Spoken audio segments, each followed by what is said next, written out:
Daggerfall is truly one of the most underappreciated role-playing games of our time. The game has a wealth of in-depth RPG mechanics for diehards of the genre to sink their teeth into, and for newer players it'll be a trial of skill and patience for a game with a brutal but very rewarding difficulty curve. When it comes to other Elder Scrolls games like the ones with the dragons, the one with the Oblivion Gates, and the one with the racism, these games get all the love and praise from devoted Elder Scrolls fans, new and old alike, but Daggerfall is slowly in the background, getting a resurgence of first-time players and even the older nostalgic fans returning to this classic RPG of the late 90s. It came out before Battlespire, you know that game with all the characters that look like Ned Flanders or porn?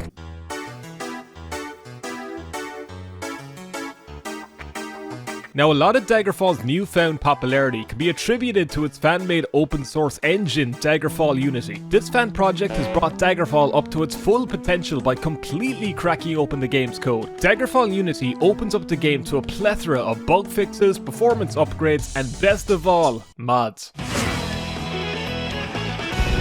Daggerfall now has a pretty active modding community, and with Unity's in-game mod manager, it makes it so Daggerfall is now the easiest and most straightforward Elder Scrolls game to start modding with. There really is no better time to jump into this groundbreaking RPG with so many cool new mods at your disposal. Whether it's graphic remasters, adding distant terrain, or even road networks to the environment, survival mechanics, and a whole host of new enemies and creatures to fight, you can finally tailor Daggerfall to your own personal preferences. No longer is this game bogged down by its clunky and buggy DOS version. Now it runs with a buttery smooth performance and even less crashing. I say less, it's a Bethesda game after all.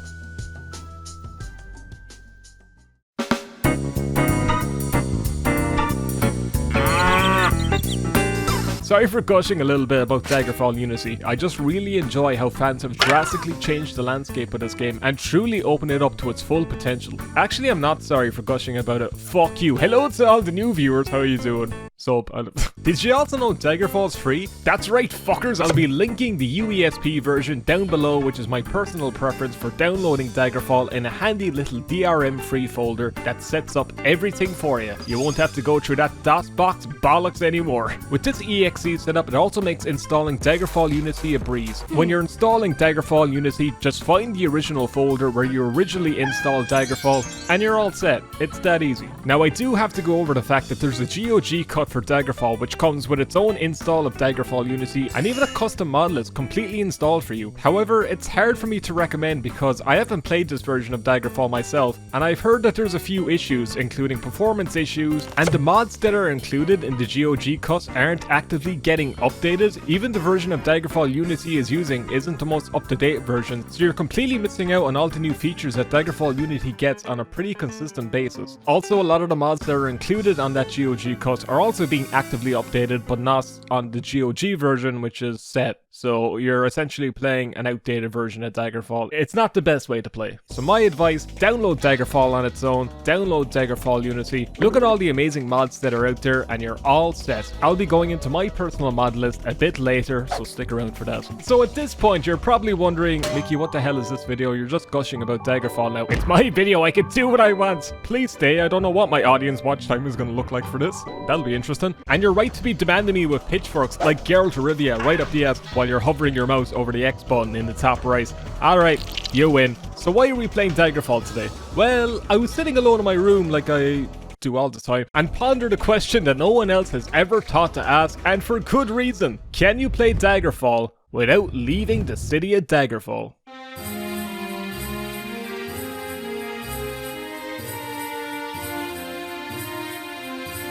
That's right, the whole city. What better way to fully explore Daggerfall's in-depth mechanics, including its skill system, pages and pages full of spells and spell crafting features, dice roll combats, the Elder Scrolls fans love that, and a huge sprawling world map that's about the size of England? then to severely restrict ourselves by not leaving one major city in a game with over 15,000 cities, towns, villages, and dungeons. Yeah. So that's the point of this video. So since this is my first time doing a major region lock challenge on the channel, well, one that isn't Solstheim and Morrowind, but that video is coming soon. Stick around for that. Well, it couldn't get worse, could it? I figured I'd ask my good friend Juve, who has done plenty of these region lock challenges, if he has any advice going into this daunting and mentally challenging region lock.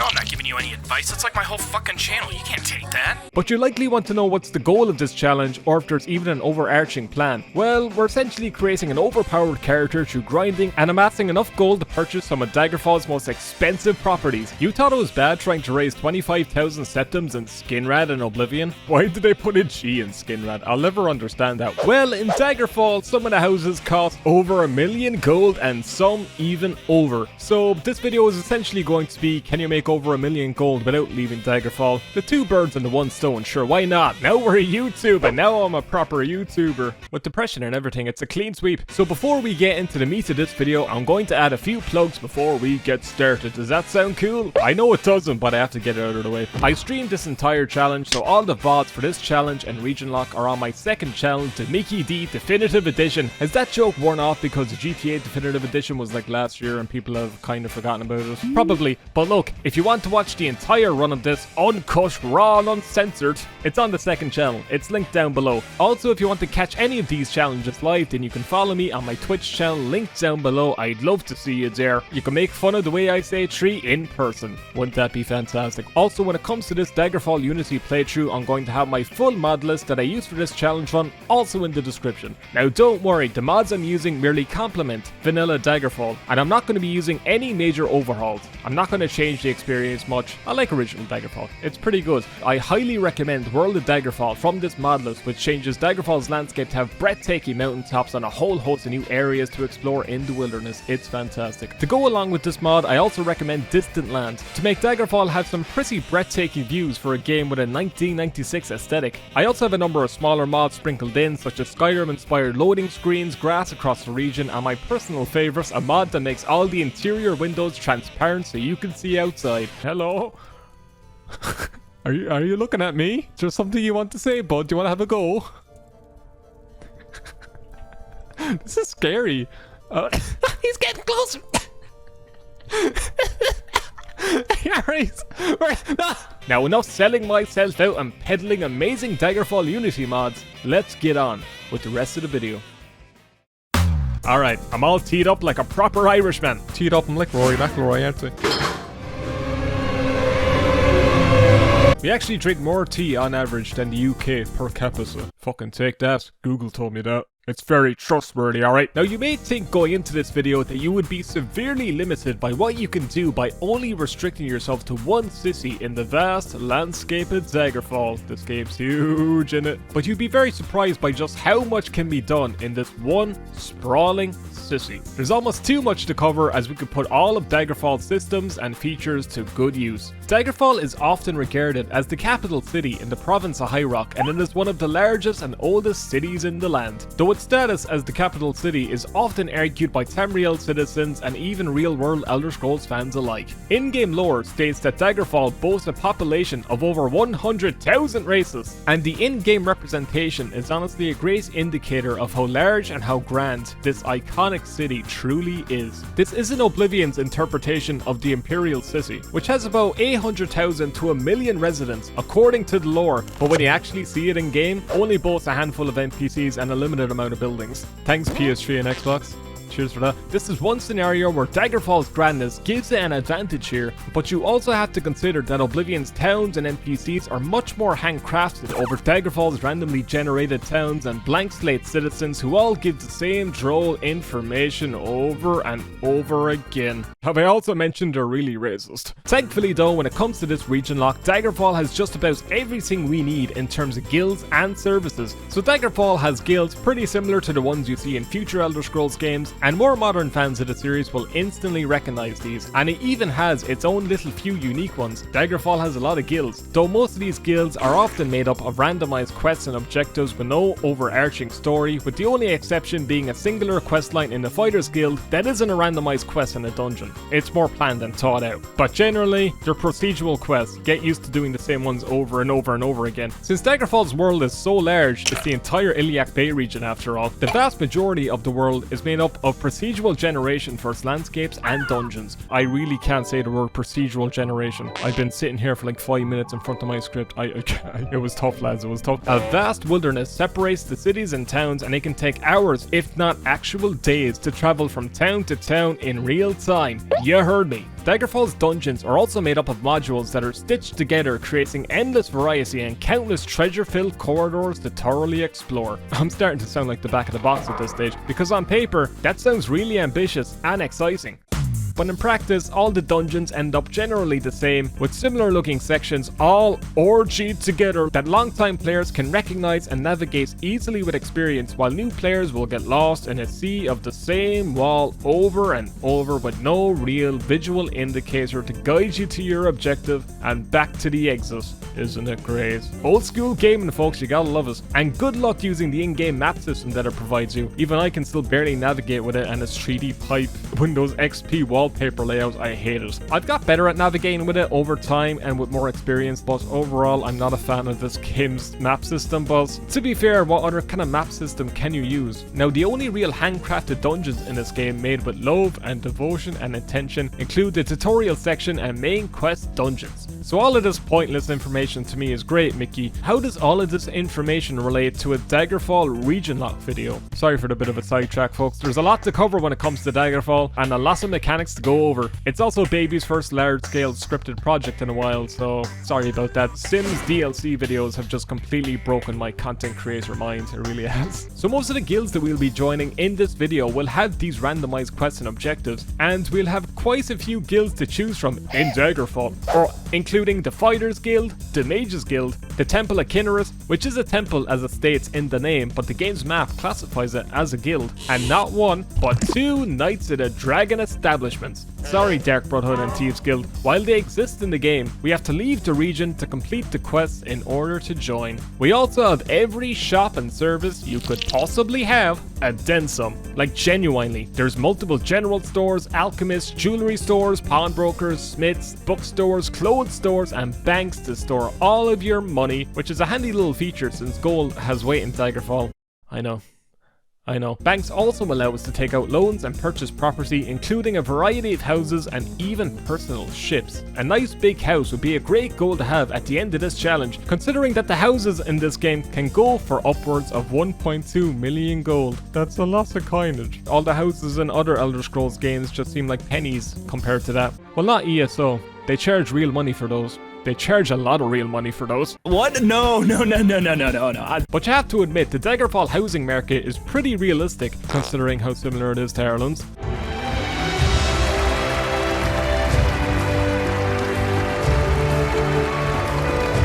Oh, social commentary. Now when it comes to the game's guilds, we also have a bunch of services such as beds to sleep in, smithing to repair our equipment, NPCs to identify our enchanted weapons and items, and best of all, spellcrafting. I don't know how any of this works. Now, having shops is all well and good, but what can you really do in the city of Daggerfall besides that? Will we be entering any dungeons during this run? Will you be using magic and stealth characters to their fullest potential since Micky only makes warrior classes all the time? Are there any quests we can complete in the city? Well, what I had to say about that is, will you ever shut up and just let me get to that, alright? My fucking god. I'll get to the character build in a moment, but we have a few options for activities in the town of Daggerfall. We can train our stealth skill by stealing from the many houses located in the city, and we can also pickpocket from all the unsuspecting civilians who wander around like a group of sardines in a can. We also have the ability to deny quests and guilds until we get to quests that we can actually accomplish within the city walls. Now, most of the guild quests in this game will send you to dungeons that are thousands of miles away, and for a protagonist that's terrified of leaving city walls, that's not going to cut it. Now you can be penalized in guilds for failing quests, which can result in losing reputation for that guild, and that means getting demotions of your current rank, or worse, expelled.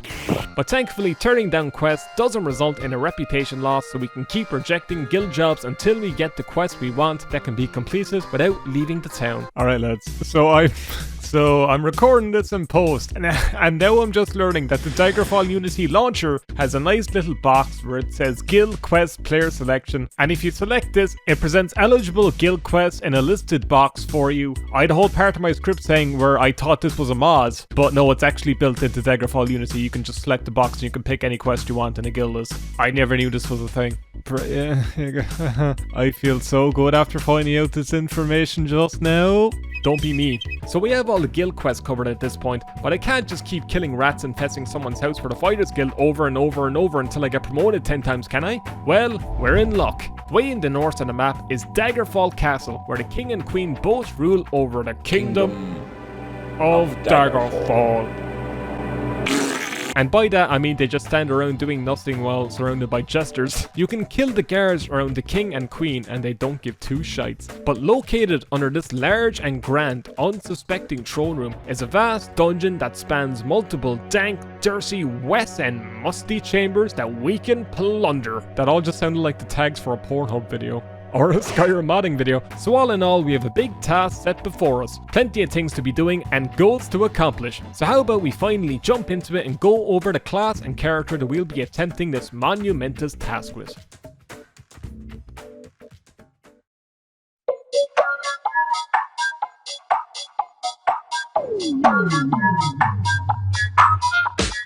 When it comes to the Elder Scrolls 2 Daggerfall, I'm only messing. When it comes to Daggerfall, character builds are going to be crucial. This isn't like Skyrim where you can level any skill to adapt to the situation on the fly. Well, you can try, but it's going to take a while. In Daggerfall, if you make a bad class, good luck getting through the game's introduction dungeon. Best luck with it. Privateer's Hold separates the men from...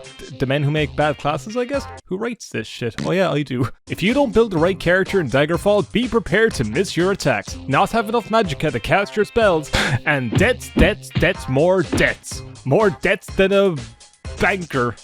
Again, who writes this shit? Oh, me.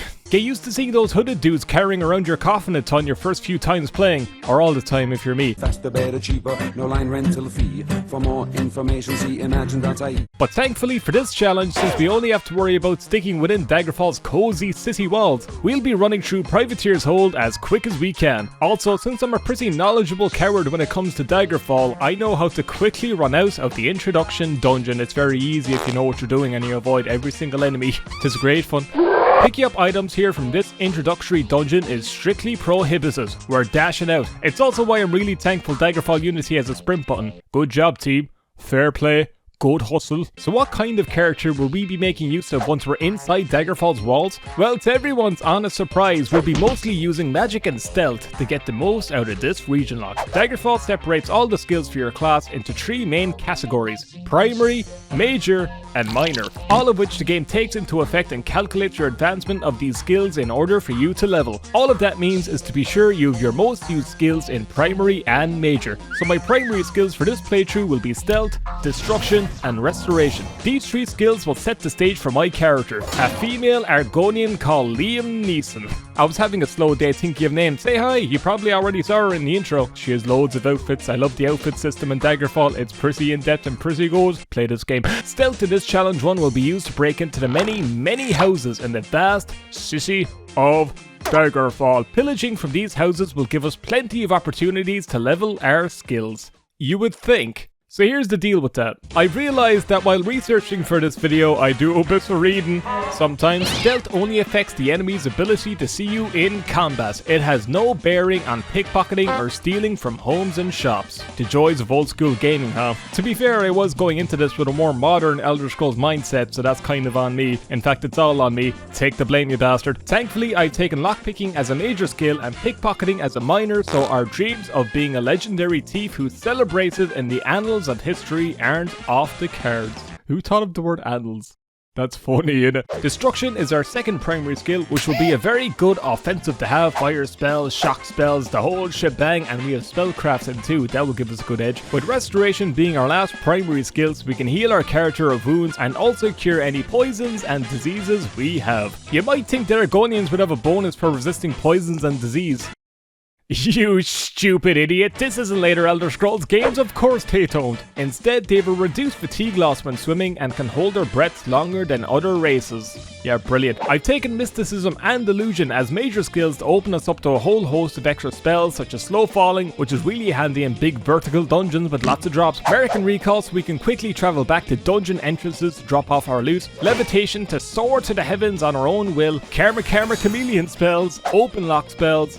The works. I'm not going to make the same mistake of creating a character that isn't capable of casting spells, a mistake I've made all too often in Daggerfall, as many of my fans would know. When it comes to my minor skills, these are ones I mainly choose as a backup and something to grind in the background for easier levels. These include Alteration, Streetwise, Essigus, Shortblade, Pickpocket, and Hand-to-Hand. Most of these are pretty self-explanatory, which means I'm not going to drone on like a moron. Streetwise and Etiquette will come in real handy for getting information from the local peasants and upper-class rich folk alike. You gotta know how to deal with both sides if you want to get by in this metropolitan cesspool. Now we're going to go over the skill advancement system in Daggerfall's character creation. Bear with me folks, we're almost to the beginning of the run.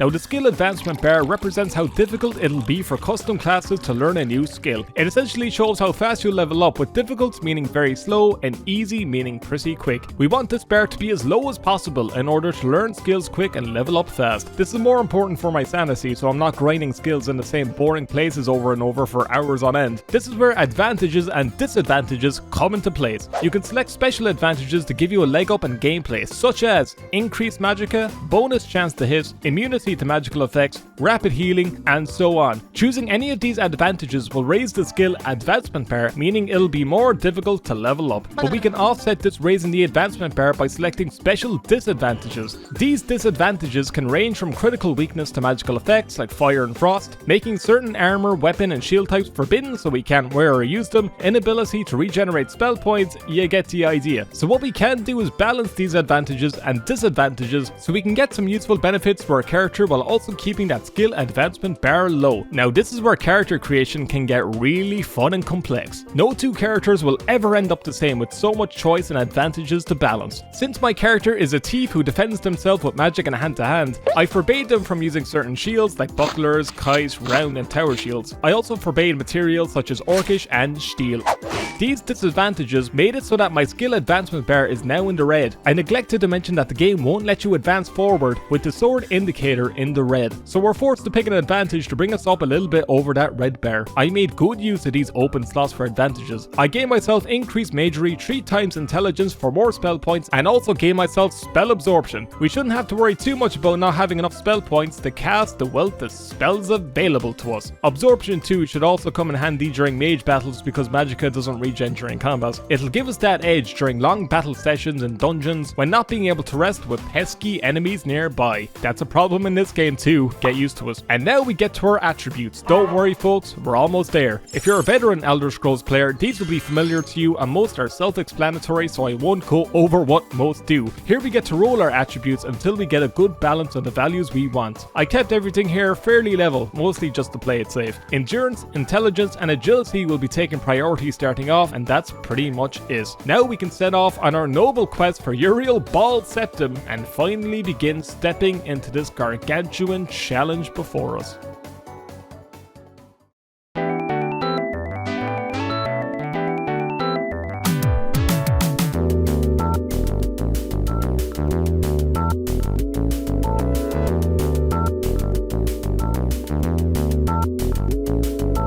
So the run starts at the very entrance of Privateer's Hold. While we were on a boat en route to Daggerfall to start our noble quest, a violent storm knocked our boat off course, which led us to this damp, muddy little cave. George Clooney and Mark Wahlberg sadly didn't survive. There's their heads. But who gives a shit? Now we can get moving. First things first, I'm dropping all of our gear. Daggerfall will give you some basic weapons starting off depending on how you answer certain questions in the character creator. All items must be procured in the city of Daggerfall. That means no loot from the tutorial dungeon. I also made sure that nudity in Daggerfall was disabled so we wouldn't see our Argonians' mommy milkers. Why do lizards even have breasts in this game? Why is that a thing? Ted Peterson, can you tell us why? Now, the only thing we can't drop is the spellbook, which is a physical item in Daggerfall. If we get rid of this, goodbye to all of our spells and abilities to cast them. Daggerfall doesn't mess around, so be sure not to drop or sell this tome. Ladies and gentlemen, boys and germs, as Bill Clinton famously said, let's fucking go. I don't know. Let's go. We're gonna charge through this intro. Run. While I'm pegging it out, that means running in Ireland,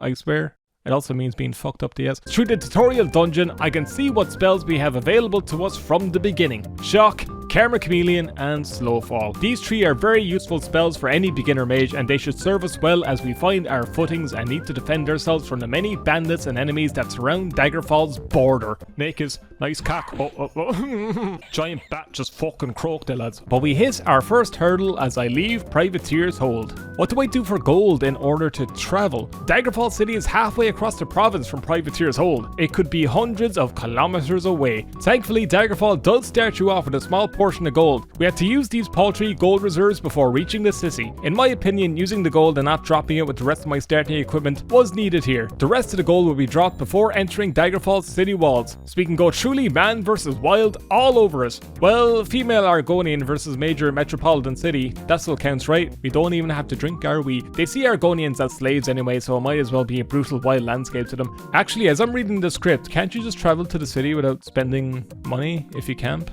I think you can. Why didn't you do that, Michael? You can even bring all the essentials of the journey with you. The album. It's very good. We arrived at Daggerfall's gates for the first time, so we get a greasing fit for a king. Well, former king. He shouts in our face the second we arrive. Ah, for fuck's sake, okay. So I won't be summing up all of the story of Daggerfall's main quest, but this fella, King Lysandus, was the ruler of the kingdom of Daggerfall. But after the king's death, he returned as an undead with a legion of ghosts at his back. His spirit simply won't rest, and we have to find out why he haunts the city. But since we're not doing the main quest, we're gonna have to deal with this fella coming out at night and chasing us, so that's another thing to add to the list of things that are going to be annoying during this run. Isn't that great? He even followed me inside during my first stream of this, which I've never seen in all of my years of playing this game. Well, thank you, Chess. Your support means a ton. That's fucking cheating. Hold on now. Hold on now a second. Do you see this shit? This is a Daggerfall first. But back to our first arrival, the gates are foggy and the king has found us. It's foggy, so of course I had to make a Silent Hill joke about it. You always have to. Welcome to Silent Hill. Our one and only goal right now is shelter. The gates are closed, so we must climb over the walls to make our way in. Climbing is dictated by a skill in Daggerfall, and ours isn't very high, which means you'll often fall down large walls and you'll have to keep trying to climb them in order to conquer the great city wall ahead of us. I make this sound more thrilling than it really was. I got over the wall pretty quick, but I made the mistake of jumping down from the wall and losing a bunch of health. Brilliant start, Micky. Bear in mind, I have no gold and I can't rest in the city of Daggerfall with a dead king's ghost also chasing us. But I ran into a tavern regardless of that fact, so I could get my bearings and make a plan of action. I also mainly came here to insult the bald bards. Haha, that'll be me in a few years. Absolute shooters. You're bald and you look pretty handsome. Yeah, little fecker. This was also my first encounter of seeing a nice lady with full pixel boobs, but sadly that'll have to be cut. Sorry lads, you can blame YouTube for that. Folks, it's been a great first stream back and apparently it's my last. So I head upstairs and I notice an unattended room with some cupboards that seem ripe for the picking. There's no one around and I have some stealth skills that need grinding. Seems like I have a perfect spot for it, right? Well, you'd fucking think. I crouch down and attempt my first pillage. Immediately I hear the guards yelling furiously at me. Can they see through the walls? Can they walk through them like in Bethesda's earlier Terminator titles?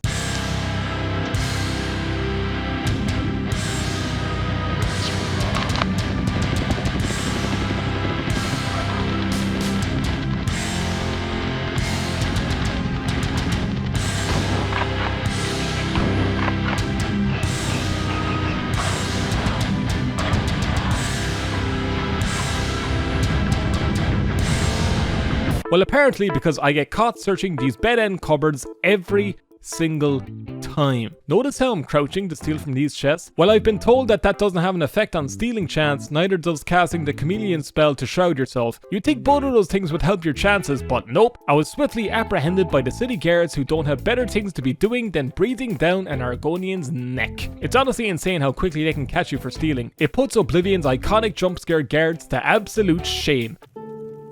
Hey, that's mine! Guards! Guards! Stop! You violated my mother. I was paraded in front of the Daggerfall court by a T-posing elusive figure. Now you can debate away your sentence in Daggerfall while you're in the court, and you'd be surprised how often you could be let go by calmly explaining your situation. And I was banged up for 5 days. Brilliant. What do you expect? I'm an Argonian. When my hard time was finally up, they placed me back outside the city gate, so the challenge is actually over now. Bye! Okay, so here's the deal with that. I'm allowing myself the city of Daggerfall and the surrounding areas outside the city walls so I can grind enemies and rest in the wilderness when I don't have enough gold for the local taverns. Drastic situations call for pretty drastic measures, and I can twist the arbitrary rules however I want, right? I needed a win here. So overall, it was a little boring being handled by strong muscly crow men all day, so stealing is off the table for now. We need another plan. So how about we change it up to being grabbed by men in skimpy leather instead? Sounds better to me anyway, hi. Our first call to action for legitimate work was joining the Mages Guild. So most of the quests that we can guess as an apprentice require us to leave the city of Daggerfall to go to a dungeon to defeat a creature, collect an ingredient. You get the idea. I need to keep rejecting quests until we can get one that I can complete in the city. Or I could have just picked that setting that gave me a whole checklist of quests. Good job, Micky. The only quest I could accomplish requires us to have an open spell which I can cast. However, I don't currently own the spell or even have the septums to purchase it. What a great start. We need to source some septums and fast if we want to get anywhere at all in this grand old city. I ran to the Fighters Guild hoping to get a job to kill rats, but on the way I get stopped by a gentleman who needs help acquiring a book. What happens next will start to become a common theme of this video. We get sidetracked. A lot like this video too. It seems we're really spoiled for choice when it comes to quests in Daggerfall, so it's easy to get distracted. This fact made me relieved and anxious, all at the same time. Relieved because this city has enough content to keep me entertained, but anxious since there's now a lot to cover and keep track of. And the journal system in this game isn't exactly ideal. I accept this simple quest to acquire a particular book, but I don't think I even end up completing it because I get distracted a lot. Wannabe doctors in the comments section might attribute this to undiagnosed ADHD, but more well-adjusted commenters will understand that this playstyle is part and parcel for Elder Scrolls games, particularly Daggerfall. Wannabe coctors? I almost said coctors. I tried to get information about this book from the local peasants, but I forgot to change interaction mode and accidentally pickpocketed their valued possessions from them. My mistake. Whoops. I decided to roleplay as the English government and deny any involvement in the situation, and wouldn't you believe it, I was free to go with no consequences. I skulked around the local library to find our book, but sadly I could only read the available texts for fun and not pilfer them. I denied their generous offer of a library card and unlimited knowledge to increase my cranium size, and went along my merry way with my scaly tail between my arse cheeks. Further attempts to steal from the local establishments failed miserably, so I decided to scale the city walls and fight bandits in order to obtain some gold. I put my spells and hand-to-hand skill to good use here and definitely didn't die over and over and over again, but with enough patience and RNG, we take out our first enemy and get some long overdue septums and gear. I took down a hot centaur man with only my fists, as you do, and made my way back to the city to sell off all of my well-earned gear that I pilfered from dead bodies. In classic Daggerfall fashion, I got a pathetic amount of money for the gear I have, so it's back outside the gates for some more grinding. A woman walks in front of me during another bare-knuckle fight and instantly goes down. I'm gonna get cancelled. I hiss a woman to dust. I think she's dead. Uh-oh. Ah, come on. You go after me and not the fucking Minotaur fella. Kill him. Kill him. Kill him. Don't fucking kill me. Go for him, not me. Okay, go away. No. So the guards take me for more of a threat rather than the centaur terrorizing the citizens outside the city gates. To be fair, I'm now branded as the one-punch lizard queen, so I needed to be put in my place. We take out a few more enemies, get some gear, and even clip through the floor on the way back in true Elder Scrolls fashion. We make a little bit of gold, still not a whole lot, but I did buy a nice cloak for myself and a horse cart so I can unload all of my loot in dungeons and head on our little way. I searched more local bookshops to find that novel we were supposed to find with no such luck. However, we do come across another quest that needs my daily 10 seconds of attention. We need to take part in a duel for a man who's been cuckolding another man's wife. I'm not joking. All in a day's work, I guess. It's just Daggerfall things. This balding man asked us to impersonate him for the upcoming fight. As a female Argonian? I thought his plan was rather foolproof, to be honest, and immediately jumped to the idea. I arrive at the man's true residence only to be greeted by his cuck wife and a completely different man in this house's closet. I leave them to their fun looking game of hide and seek and make my way to another residence to find my duelist. Sounds like Yu-Gi-Oh! I gotta get in there. While trying to rest out the night in a tavern, the king's ghost managed to clip inside the tavern's interior, so that was a nice glitch to encounter for the first time. That was great. Not even cozy pubs are safe now. Call me, there's no phones, but like, after a long night of rest, I finally headed out in the morning and I found our opponent in the attic of another house and swiftly took them out. For a date. Nah, I killed them. Well, after a few tries anyway. They had nice elven staff on them for selling, and now we can turn in our first quest. Christ, how long did it take me during this video to even get to this point? Remember that book? Well, I failed to find it again before embarking on our new adventure in the city of Daggerfall. Let's hope this one goes a lot better for us.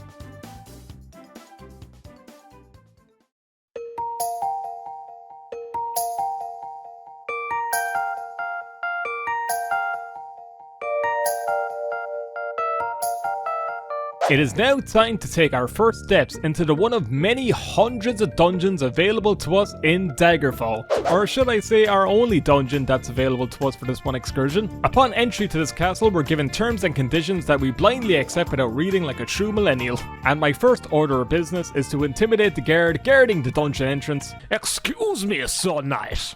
I would like to extinguish the enemies in your dungeon undercroft post haste. Am I allowed?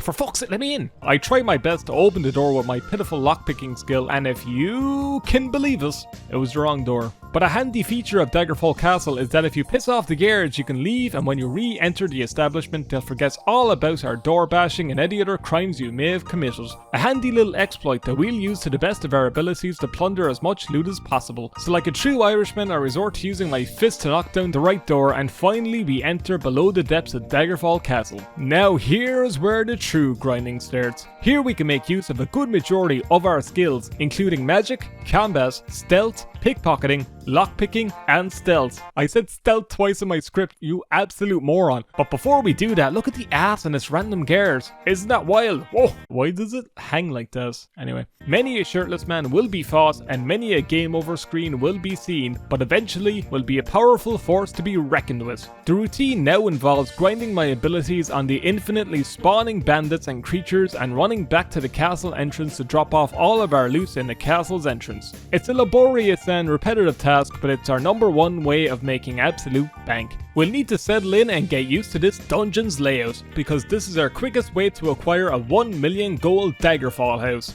Brilliant. My hand-to-hand skill gets us far at taking down bandits after bandits. Only issue is our lack of helpful spells to make this process a whole lot easier, mainly a good healing spell. Having to resort to resting in Daggerfall is a painful process of running away from constant enemies in order to find a sweet spot to rest in. Relying on this method of healing is very ineffective in the long term, so a healing spell sounds like a good first reward for all of our grinding. Because of our increased spell points, I can cast this low-level healing spell many times. For once, I'm feeling satisfied with how I've specced out this character build. Now it's back to fighting bears with my bare hands and dying over and over again like those annoying women say in the start of Dark Souls 2. Our healing spell is already paying off in spades and we're making good progress towards our ultimate goal. For the moment I'm mainly sticking to the one room close to the castle's entrance, mostly because I don't have useful spells that will help us in exploring this gigantic glorified tomb, and it means that I can run back to the entrance very quickly to drop off some gear. Eventually I step out of my comfort zone and try navigating this twisted and confusing dungeon layout. A common on site when it comes to Daggerfall dungeon design, get used to it. The majority of this first zone is covered by big stretches of water, and water in Daggerfall is one of the most obnoxious mechanics in the entire game. It really is. Well, besides those brick walls that teleport you to different areas of dungeons, but we thankfully don't have to deal with those headaches during this playthrough. Isn't that what the Nostalgia Critic made the album about? I think it was. Swimming mechanics have been much improved thanks once more to Daggerfall Unity and its excellent controls. However, water is still quite the danger to navigate due to the terrifying slaughterfish and the fact that you can't float if you're carrying too much gear. Isn't that a fun mechanic? I fall to my wet, dark and icy deaths many times before realizing that I've slowfall.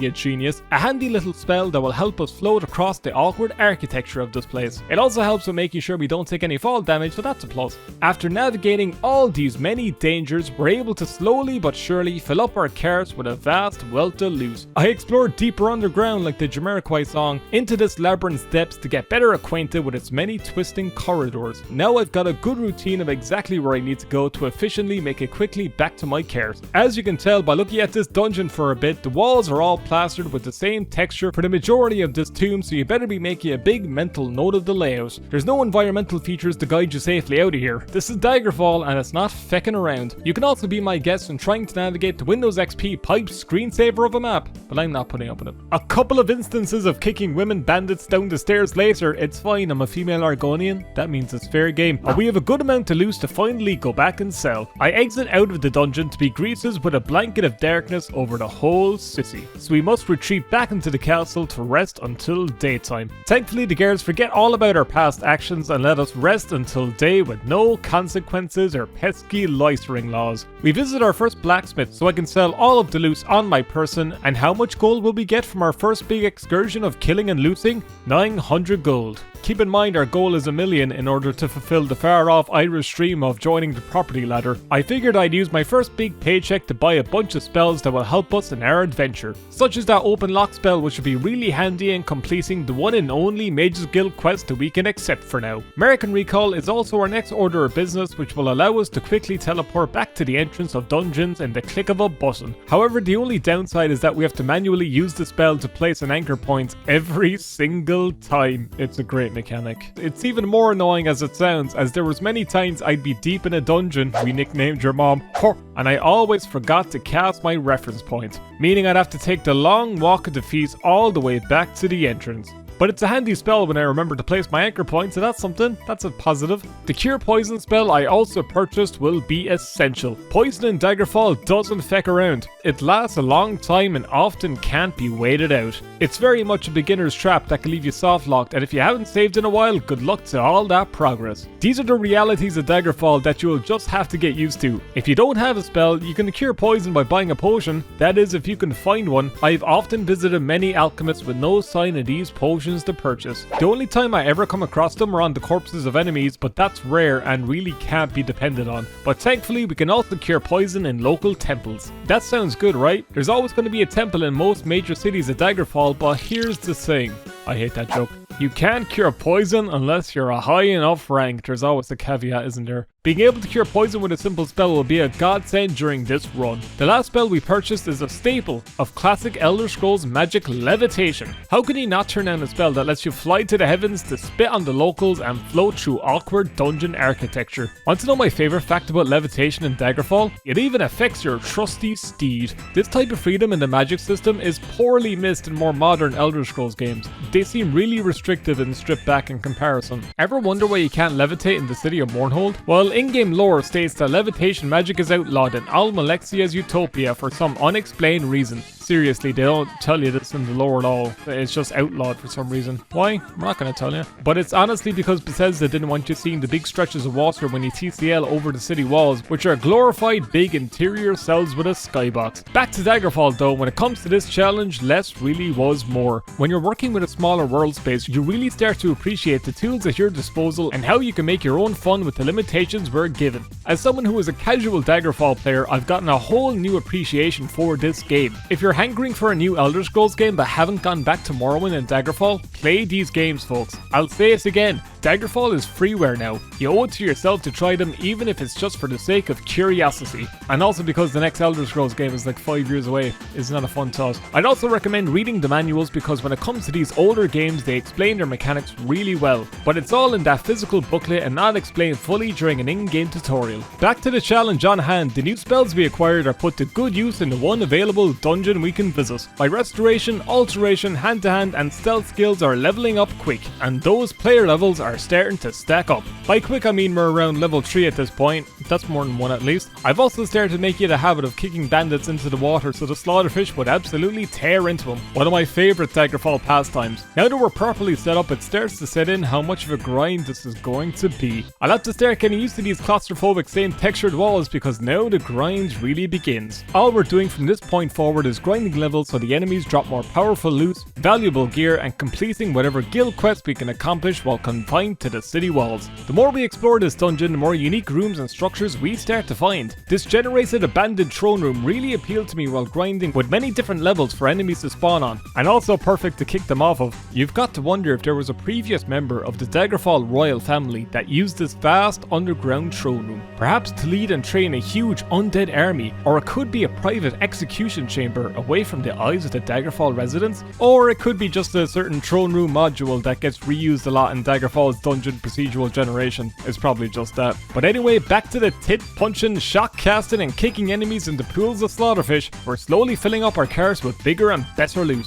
I got a little bit greedy and tried to loot the fallen enemies that get killed by slaughterfish. They hit for a loss and are extremely deadly at lower levels, so that plan didn't work out at all. It's impossible to escape quick enough with the slow swim speed and low climbing skill. Perseverance in Daggerfall can often outweigh good tactics with enough grinding. The Elder Scrolls motto, really. It's a bad sign if that's what I want to be depending on during a run like this, but we are getting strong quick, so that's something. One of my favourite rooms during this dungeon is the sprawling labyrinth of marble floors and pillared walls. I would assume this is the room we'd encounter while doing the main quest, as it has these unique laser barriers with many piles of loot and items of interest behind them. It makes me appreciate the variety of locations in this dungeon considering it's all we get. You need to look at the positives when it comes to these tests of repetition and patience. After a long first day of dungeon delving and forgetting to place my anchor points, I fill up my carts enough to go sell off our vast amount of equipment. We've only raised our cart's encumbrance level by £300 out of a possible 750, and that was after a pretty extensive session of grinding. This means that our current sessions aren't going to cut us, and I really need to settle in for the long haul. During the busy hustle and bustle of constantly grinding in a castle's dank, dirty dungeon, I figured some rest was in order. I took my worn out and weary Argonian to the local tavern for some warm grub by the fire and a nice bed of lice to sleep in. Only the finest for local Daggerfall peasants. But halfway down the 5th mug of lukewarm mead, we experienced our 50th case of Daggerfall bigotry for the day, but this time this particular individual wants to brawl. Well, excuse me, didn't want to get in your way, you fat Argonian pig. You want to step outside? Yes. Oh, we're doing a brawl! I immediately take on this fight of intimidation since, hey, it's a unique encounter and I'm fighting a live target instead of rats. Punching bigoted locals makes for a nice change of pace and all that, and I'll never turn down a proper fight. We're demanded to meet for a duel at the Mole and Mug in 6 hours. I wish it was pistols at dawn, but it's more than likely ebony daggers past more than that. In the words of Seth Rogen, it's on like Donkey Kong. 64, I don't even like that. Why did I write that? That's not even funny. I don't even like that line. I'm gonna keep it in for content, but like, why? This is also around the time where I noticed my reputation in Daggerfall is undependable. This doesn't sound like too much of a concern from the offset, but Daggerfall's reputation system is very bugged and flawed. You can use that to describe most Elder Scrolls games, but Daggerfall is no exception. If your reputation goes down far enough, let's say to the level of scoundrel, then guards will chase after you even if you've done no crime at all. That's not an exaggeration. The guards will assume you're about to commit a crime and you'll be trialed for criminal conspiracy. If this happens enough times, you can still get banished from the current town you're in. Isn't that fun? That scenario would stop this run dead in the water, so this is something that needs to be avoided. What that means is that I won't be able to sneak around and pilfer from houses and pockets as much as I would like. In Daggerfall, you just go to a different province if you get kicked out, and you can just wait it out for your reputation to decrease, but we don't have that luxury here. If we get kicked out, that's the end of the video. So anyway, let's get into a pissy bear fight. When I get to to the bar of interest, I intimidate local jesters thinking they're my noble battle until we find our actual combatant upstairs. So I stick to my guns and only use hand to hand. And also kicks to the head. I mean, that's allowed, right? So how did this epic battle of strength and endurance fare out? Well, it was a draw. We both lost. Brilliant. Or we both won. Depends on your perspective. I beat them easily though on the second round and they go down with no issues at all. Now you may see this as save scumming, and you'd be right. Did you also know that the Daggerfall manual actually advises against save scumming? It's true. If you give a read of the Daggerfall's Chronicle manual, which I highly recommend you do, there's a whole section about not using save scumming, and I'm gonna read it point for point. Most computer gamers use the save game to maximize their playing ability. Anytime something goes wrong, they return to a saved game and replay it until they get it right. The final history of their game looks like an endless streak of lucky breaks and perfect choices. Role-playing is not about playing the perfect game. That's the Bethesda motto. That's like the 5th time I've said that today. It is also about building a character and creating a story. Bethesda Softworks has worked very hard to make The Elder Scrolls Daggerfall a game that does not require players to replay their mistakes. You're telling me all adversity can be overcome, accepting only the character's actual death. In fact, you will never see some of the most interesting aspects of the game unless you play through your mistakes. If your character dies, get locked in a dungeon, or some other truly catastrophic event takes place, by all means, return to your last saved game and replay it. However, if your character is caught pickpocketing, if a quest goes wrong, or some other mundane mishap occurs, let it play out. You may be surprised at what happens next. I honestly admire Daggerfall's dev team stating that there's often more interesting outcomes if you play along with your mistakes and try not to always play the perfect game. Because isn't that the fun of role-playing? Adapting to your errors and overcoming the challenges set before you with experience. Sorry for going on a tangent about the Daggerfall manual. I just thought this was a very interesting section of it, and the more you know, I kind of like that. They kind of advise you not to save scum. You can do it, but it's not recommended. Anyway, back to my video, remember that. So anyway, I load the vast majority of my saves when I lose or get arrested. So that's the pub brawl section over with. This won't be a tale I'll recount to my grandchildren because this lonely bigot isn't worth remembering in the annals of history. Annals, I said it again. At this point, we're near the end of the second stream of this challenge, and that pub brawl was all there was a nose between all the back and forth losing and grinding. Like a 60-year-old man in a BDSM club, I'm sick of seeing leather. So I sell my load-bearing equipment and head to the Daggerfall bank to drop off all of the lovely septums from my overflowing coin purse. Just like real-world banks, I'm expecting to be absolutely shafted here. One of my favorite details about Daggerfall 2 is that the banks have actual real-life bank opening times. Isn't that great? We have to deal with that in games too. I thought this was a fantasy world. So we make our way over to the bank at Daggerfall, and folks, you don't need OnlyFans to see me get fucked. We end off this session with 52,000 gold. It isn't a lot, but it's something. I was feeling pretty defeated at this point, but the situation can change. Seeing the huge boulder before us, I decided that it needs to be pushed up that hill and I won't be letting it roll down me anymore. From this point onwards, I'm not trapped with playing Daggerfall. Daggerfall is trapped in here with me. So I sat down again to play Daggerfall for the 3rd time this whole run. I was running on about 4 hours of sleep, but I was full of fire and energy. Well, mostly coffee and Jaffa cakes, that's all I have to keep me going. My goal before starting was nailing down a solid routine of taking down enemies. Sounds like my Friday night. Hoovering up all of their equipment and darting to shops to sell it all once my bags were filled up. It's boring, it's monotonous, it's dull, it's tedious, it's unexciting, it's wearisome, it's tiresome, and all the other words I could find in the thesaurus for monotonous, but I was settled in and ready to chip away. It's a huge task, but it won't be done unless you start. I begin with some more Mage's Guild quest, which is the same old open lock spell box quest. If I never see this quest again, it'll be too soon. I once more take on the thankless task of going into girls' houses unannounced and opening their boxes. Like the one behind them. What do you think I meant? Your oven's been as Tuesday, innit? Oh, fucking batter your head in a fucking spot. Anyway, I need to open your chest, love. There it is.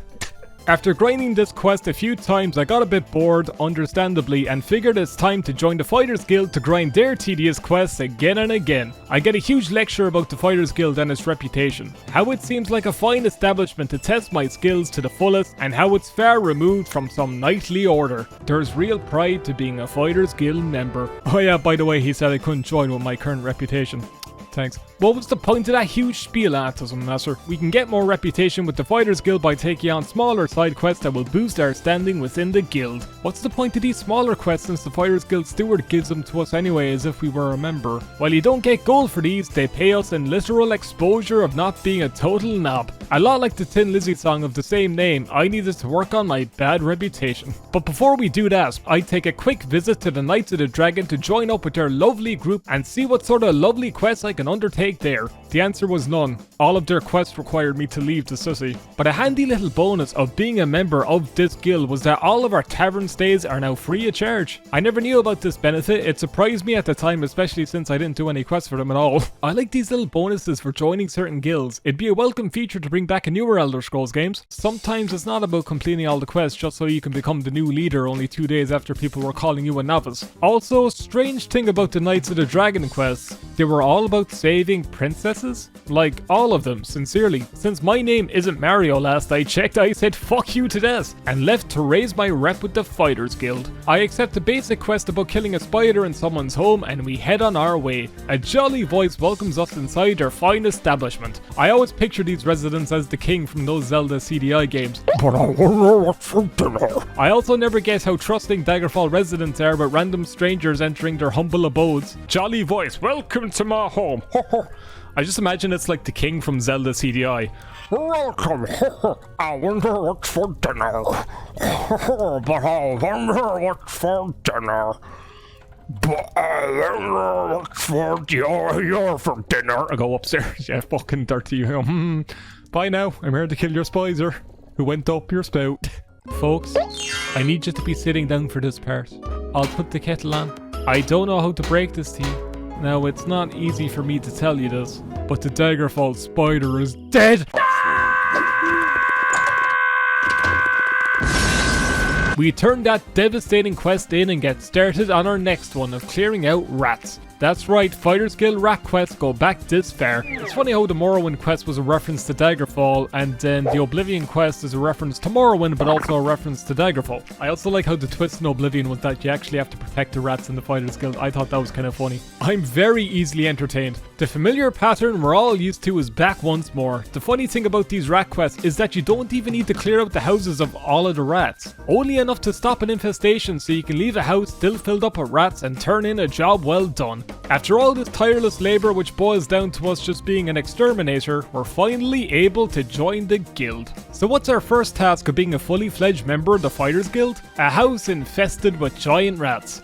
Oh joy. I wipe out most of them and quickly leave the still rather infested house. I also take a gander at some of the fattest asses in Elder Scrolls history. Like, how are the guards seriously so caked? It's almost impressive. And flustering. Oh. The next quest is killing bats, and honestly at this point I've exhausted all I can from guild quests. I could grind them ad nauseum to reach the highest rank, but it honestly isn't fun and I have my own mental stability to keep in mind. Where's your rodents?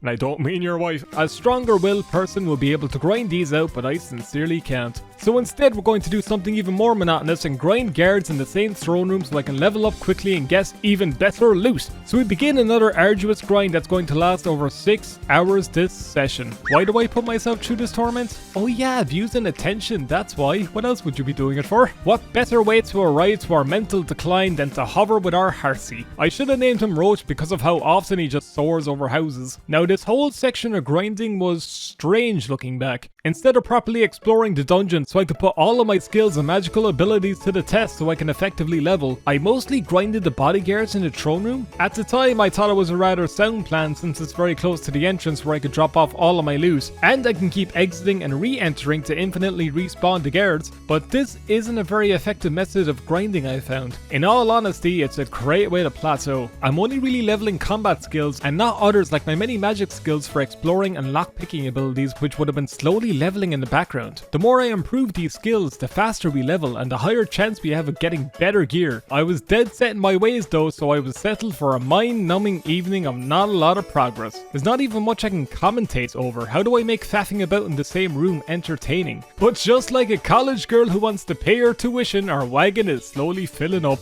I was only an hour in and I was talking about what those yogurts are, you know, with the little chocolate covered biscuit bits that you pour in from the corner of it. You're about to crash, no worries. I'll talk to you in the I'll talk Chin the morning. This is pure Irish mother or nurse in the 40s. I'll take chin the mornings for a whipping. That was the old days.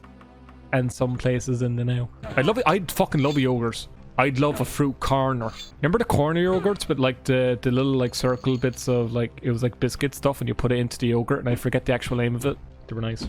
All the sounds are Hanna-Barbera stock sounds, is it? Fucking all the vampires are going up going yabba dabba doo in a second. No one knows the name of it. What are they called? It's like the white and brown little circle stuff you put in the yogurt and you mix it up. Toffee hoops? Yeah. That's a type of it, definitely. Crunch corners, that's probably it. That's the one. I want one of those now. I haven't had one of those since I was like an actual child. Do you mind? Shocking people with spells to their death. Spit rage. Doctors are going to study this video in the future as an example of rapid mental deterioration. Like a questioning man on Grindr, we have another session of offloading our load. How many times are you going to make those jokes about loads? How much do we make this time? About 80,000 gold. We're starting to hit another huge wall. Is this the same thing the Nostalgia Critic made an album about? I could always take out a handy loan, but that makes this challenge absolutely trivial. I also misspelled loan as load in my script. My head won't fucking get out of this, but I'm dead set on completing this challenge. But how long must I stare at the same walls with basic enemies with little stimulation other than Twitch chat telling me to play Gothic and Fable all the time? I'll get to them. When? You'll never know. In this more than exhausted stage, I try not to accidentally sell my spellbook, an easy little mistake to make and one that I've made before. Also, every time I take a break while streaming, I also hound my audience with the really bad and awkward ad for Folgers coffee, and it's funny to me every single time. They never know when to expect us. What are you doing? You're my present this year.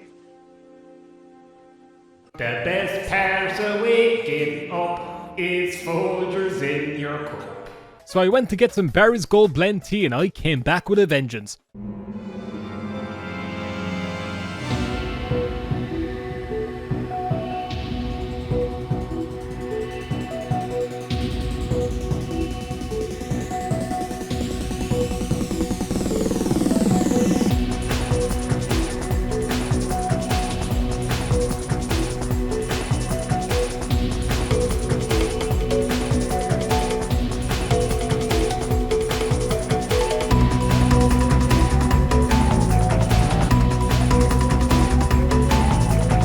I blasted a cover of the Rocky training team. I was energized, I was pumped, and I was feckin' ready. It was an exhilarating moment that was a long time coming and I was determined. I wiped out multiple groups of enemies and filled that wagon quick. And YouTube gave me a copyright claim for the song and I can't play or show any of the scenes, so whoops. Good looking out, Content ID system, great help you are. There's a little standard dungeon delving before I really exhaust the guards in the throne room. So you know, there's a bit of variety of staring at brown walls instead of grey ones with marble support structures. We always have to look at the positives here on the Micky D Incorporated channel. Also, this is my first major Daggerfall run that I'm getting through without using any console commands at all. Fair play to me. It's all too easy to use a command or two so you can teleport your hidden quest objective or clip through a glitched wall or gate blocking the way. So lads, bear with me now here. A little into the stream, something absolutely magical happens.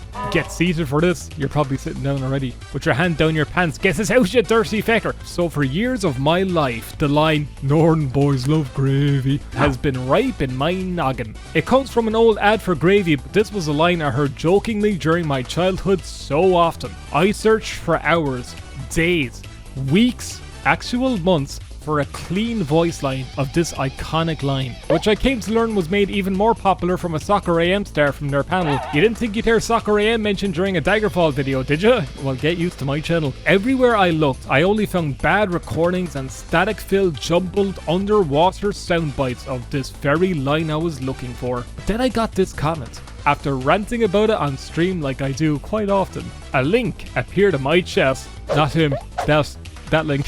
And it led to a very clean recording of the soundbite. I quickly jumped to the YouTube URL and I discovered something magical. Like, it was a very clean and exact recording of the long sauce after voice line. I was ecstatic. Most of you may not care about this strange tangent, but I was looking for this for years. It was a long time in the making and I felt like the audience who just listened to a Mozart sonata for the first time. I could finally put this little saga behind me and I was at peace. I also thanked the user who shared the link countless times over, so don't you worry.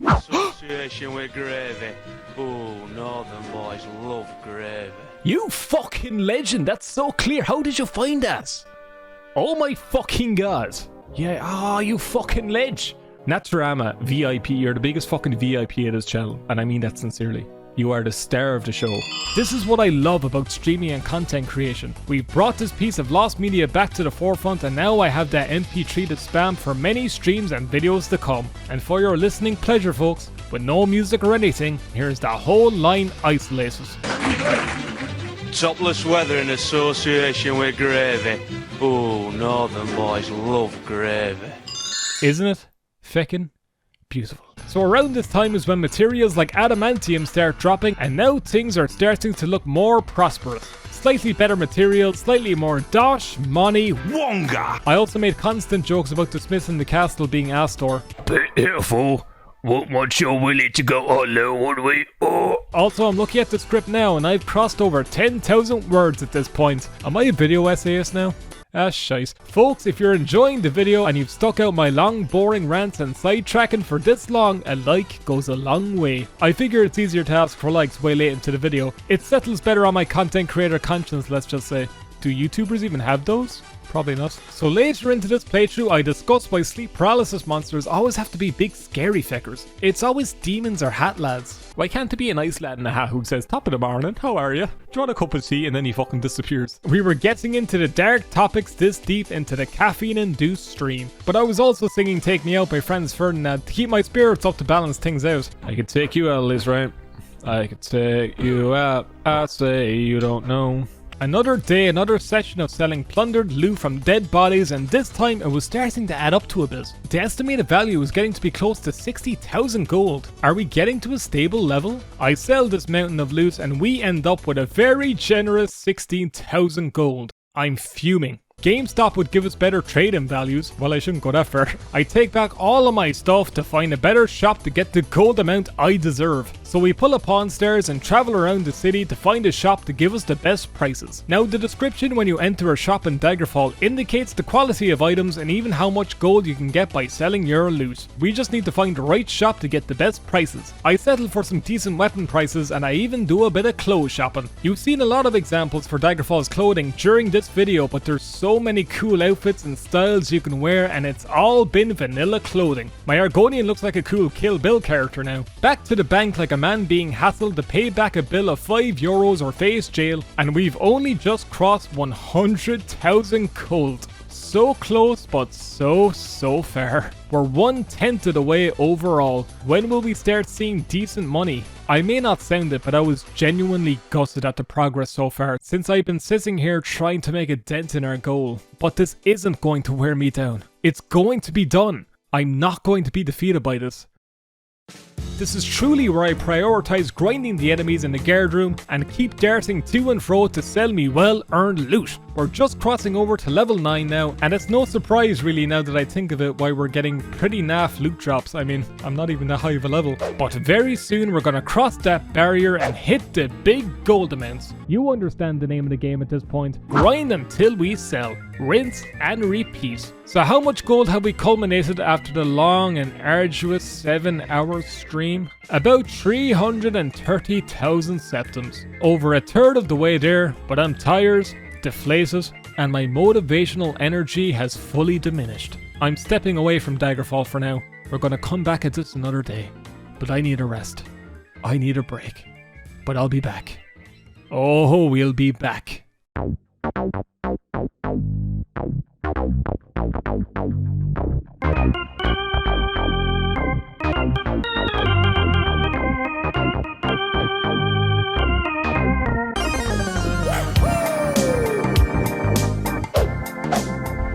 Thankfully, this next section of Daggerfall grinding starts to look up already. I prepare myself by playing the Lisa theme in Simpsons Hit and Run, absolute banger of a tune. What's that? YouTube for some reason copyright that song too? It's from Simpsons Hit and Run. You don't like that song? But I love that song. We can't have anything nice in this world, I tell you, I can't even play it. Cheers, YouTube. Thanks. We're going to do a few fun little tasks before we jump into the dungeon for more abuse from lifeless 2D sprites. They should make a mod where all the sprites are sprite. Don't do that, it's not funny. Also, in this run, I'm not going to kill the same guards in the throne room over and over again. It's much more beneficial to our skills to use our magic to navigate and our stealth skills to effectively level up. Also, when it comes to looting, I was taking everything from enemy corpses, which filled up our inventory with worthless leather and iron gear. This time around, I'll only be selectively picking up all the worthwhile weapons and items, so we have a good chunk of expensive weapons to sell. Hopefully this is the strat that will give us all that money milk fast. Money milk? What? Why'd you say money? Anyway, we've got our more effective looting system down, but before that we make our way to the local mages guild to get our first try of spellcrafting. The stream also started off with chat telling me that my microphone was off as a little joke. I was very happy about that. Lads, is my mic on or are you joking? Lads, I'm gonna stop the stream. Are you fucking with me? Is my mic on? Can you hear me? Yes. Please, don't do that before I'm starting streaming, please. For the love of God. I was in a good mood. Chat. Daggerfall spellcrafting took a little bit to figure out. The menu was a little bit more convoluted to use than spellcrafting in, say, Morrowind and Oblivion. My only goal was to make a basic fire spell that's offensively better than my current shock spell. I had a handy spell all lined up ready to make, but I forgot to take out some gold from the bank, so I couldn't make my spell. I ran all the way back to the bank for money and created my spell all over again. I also forgot to make the spell range, so it ends up being more useless than my current fireball spell. Fantastic, there's always something, isn't there? That field trip was a great little bit of variety, wasn't it? Back to the dungeons you go to grind, you little whelp. I sound like Elon Musk's parents saying that. And Musk himself, now that I think about it.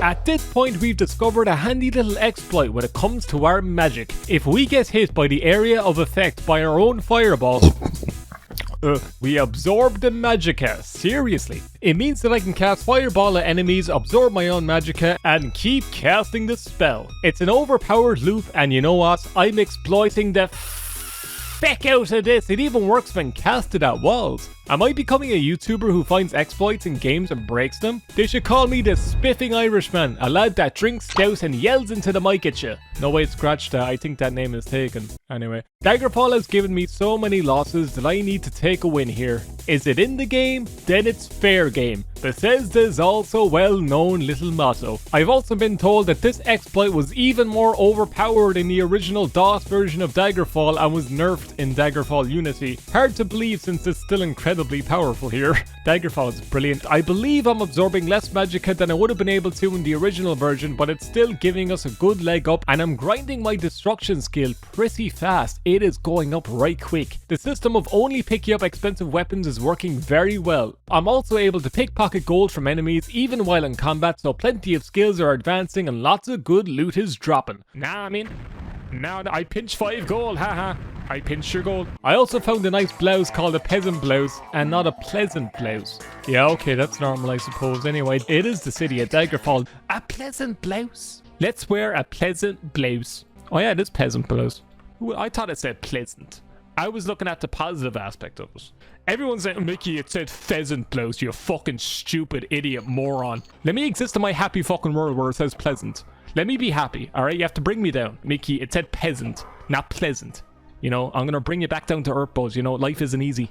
It's not easy going. It's not easy like a Sunday morning. When it comes to this dungeon overall, though, I've explored the vast majority of it. There's not much else left here to see in the dungeon. We've explored every floor and all of the paths that lead underwater loop back to the main vertical section. I can run around for a bit of variety, but there's nothing left to see. We're now at a point where ebony gear is starting to drop, so the end is now officially well within sight. It took me enough faffing around to get here, and a lot of the same corridors copy and pasted. I sang a scuffed version of Baby I Love Your Way by Peter Frampton while I celebrated our one little victory this game threw at me.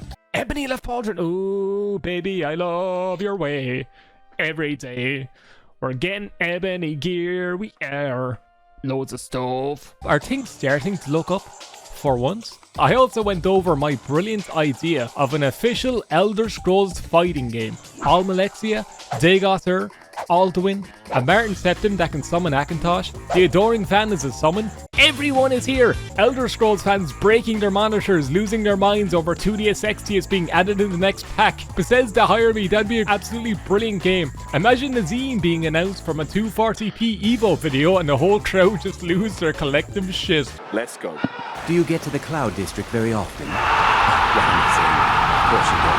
But before Bethesda rejects my terrible game ideas, let's go sell our stuff and see how much we get for our first bit of ebony gear. I click on the shop unaware it was closed and successfully picked the lock. I accidentally broke the law. Accidentally, huh? At least I know I'm getting very proficient with my lockpicking skill. I wasn't spotted, so a bounty was thankfully avoided. We start selling our first bag of mostly mithril, elven and ebony gear, and good god, look at those drakes pile up. It seems like only prioritizing the most expensive gear in my pack is really paying off. Because it's paying. Guesses? Shut up, Michael. 77,000 gold is a decent pull, but we have to remember that this is before haggling and taxes, so our mercantile skill will have us leaving with 36,000. Not a whole lot, but with all the alchemy equipment and spare gold we picked up from dead corpses, it adds up to quite a bit. It all makes an impact. I also never really mentioned how the gold piles from bodies really start to add up during long, loose grinding sessions. As Harry Enfield famously said, this is a journey into money. Not exactly loads in Daggerfall standards, but we've crossed over the 400,000 gold barrier. You can tell by my general demeanor during these streams that this part of the challenge is really wearing on me. Enough for a small cabin. If this was Oblivion, I could buy every single house and then some, probably double over. In between grinding the same dungeon for hours and not making as much gold as I would hope, it really tears at your insecurities as a creator. I started to get nervous that it wasn't very interesting to watch, and I wasn't being very entertaining as a streamer and creator. These sound like very real issues to go over all of a sudden, but it comes with the job, or life I suppose. It's poetic though. You've got to charge through with the determination that you can do it. Things aren't always going to go well, and most of our struggles are dependent on our mindset. We can't give up. I'm not giving up. It's not easy now, but soon it'll be alright.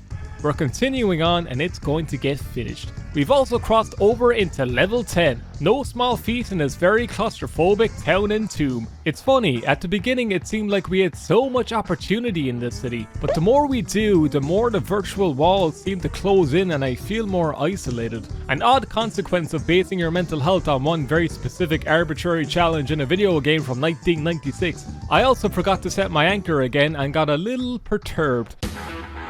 Got a recall. Teleports. I never placed my fucking anchor! You can only use recall once in Daggerfall, and then when you recall back you need to cast the spell again. And I keep thinking it's like Morrowind where it keeps the fucking recall. I just felt like fucking Buzz Lightyear in Toy Story 1. Be handy if it was like Morrowind where the mark always stays until you cast a new one, but nope. It also never gets old using Fireball to destroy the group of enemies in the throne room. Very cathartic, I must say. Since we're power leveling pretty quick at this point, we're also getting new enemy encounters. It's about time. Orc warlords are starting to spawn, which can be a pretty difficult enemy to take down, but they drop some pretty decent loot, so I won't complain at all. You can see that I've gained over 20,000 gold just from the dead body loot piles alone this very run. I've also realized that I've turned Daggerfall into a glorified cookie clicker type game with slightly more presentable visuals. It even has the same amount of wrist pain. There's a lot of mouse clicking in this game. It can actually mess up your hands. Be careful if you're going to play for a long time. I never go over this too much, but Daggerfall always wreaks havoc on my wrist, so I can't play for super long extended play sessions multiple times a week.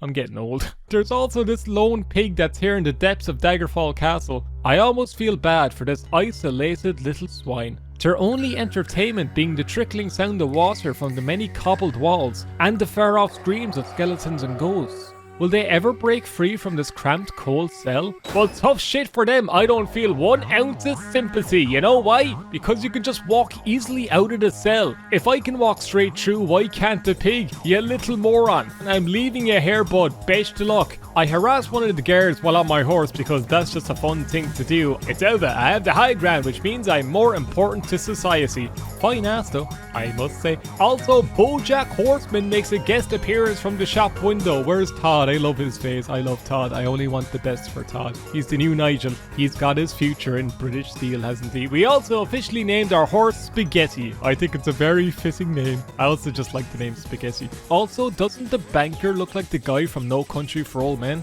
You look like the fella from fucking No Country for Old Men, Buzz. Flip a coin.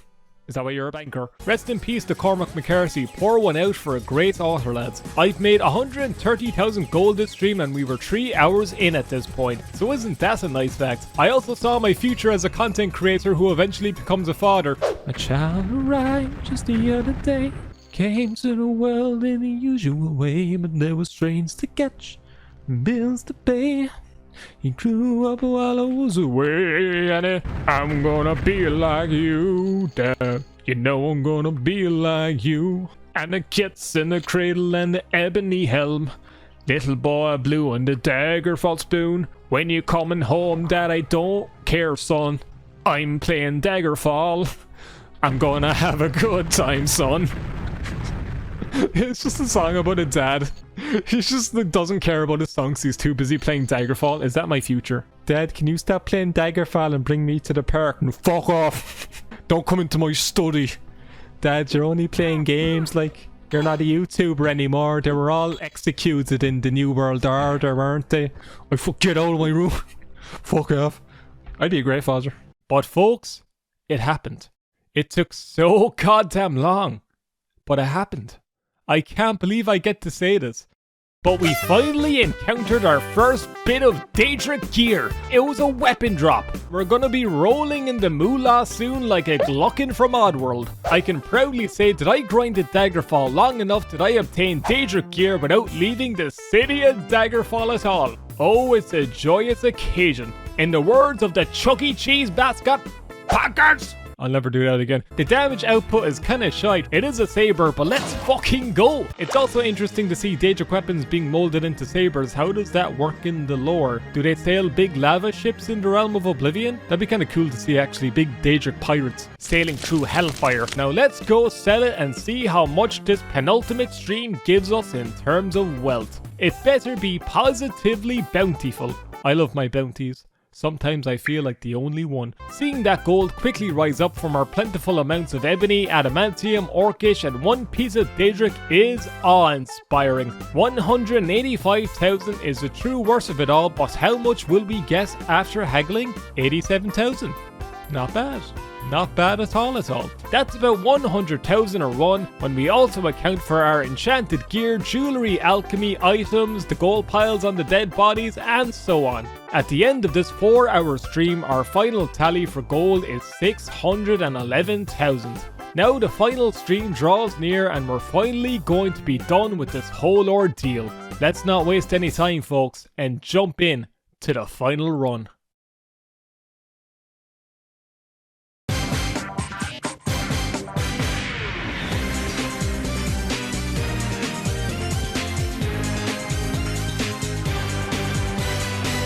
My mood elated, my pot is full of tea, my balls are full of... I'm ready to grind some Daggerfall today. Let's try to get as much Daedric gear as possible and get this shite over with. Apparently my character is getting amused by locks now. Do they think they're funny or something? It'll just take me a bit of time. You are amused by this lock. Does that mean I could have opened this shit? Shit, I've never seen that message before. I'm amused by this lock. It's a lock, bud. You're not supposed to fucking laugh at us. Now she's starting to lose her grip of reality and Nern. Next time we'll see her will be the realm of Apocrypha. But when it came to the next lock, she doubted her ability to open it. But she did it without fail. You doubt your abilities to open this lock? Well, you can fucking try.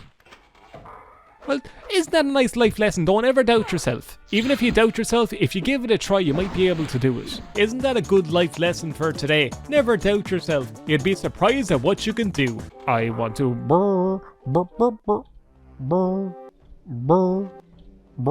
Daedric Warhammer 2, so let's feckin' go. A good side of things to come. That's what my balls were full of. Micky. Also 80% to level 12. You don't gotta level up very far, it seems, to start getting the easy money Daedric weapon loot drops. Of course, the game would assume you're doing the main quest, side quests and guild quests instead of grinding the one dungeon constantly in a game with thousands of unique locations. But sure look, the king and queen are going to miss me slaughtering everyone in their throne room. You've got to cherish these moments in life when you can. Good things in life don't last forever, but you can fuck and you can eat good food and that's feckin' brilliant. I'm tired and I need some money. You'd think video games would be an escape from reality. This is also one of the most bullshit deaths I've ever had in Daggerfall, and that's saying a lot. Yep, I know exactly where I am. Great. Even though these dungeons all look the same, I know exactly where I am. What the fuck is going on? Oh, well. That stinks. That stinks in the big old pink. After a nice spell of sleeping with the slaughterfish, the Shape of Water 2 looks great. Shut the fuck up, Michael. I continue to massacre enemies with fireballs, and I also switch to short blade for a spell so that I can level up even more quickly. My short blade skill is pretty low, so grinding that up would be very effective for levels, but the drawback is that short blades have very low durability. So back to long blades it is for me. I can still level destruction though, so that's fun. When it came to our skills, long blade, stealth and destruction were very high at this point. A few more levels and they likely would have been at 100% pretty soon. I also pondered if these tongue guards have the string right up their ass from behind. I should get one of those. Do you think they have them in pennies? They probably do. By boy, oh hello. You want to kill me, naked fella? Well, you have a fucking tongue thing. Well, that's not a tongue. It's a loincloth, not a tongue. It could be a tongue. It might be. Does he just have the one string sticking up his ass if I look behind him? I think he does. Just has like the ass string. The king didn't really like my jokes about Minge, it seems. Quite rude if you ask me not to give me a pissy laugh at least. My viewers do it all the time. Alright, come on. Come on. Come on. Come on. Come on. Come on. Come on. Come on. Come on. There you go. Night just went down. Night just went fucking again. He's gone. He's not coming back. Except when I go back out and come back in. Then he'll be back. Oh, he'll be back. He'll be back with a mingeance.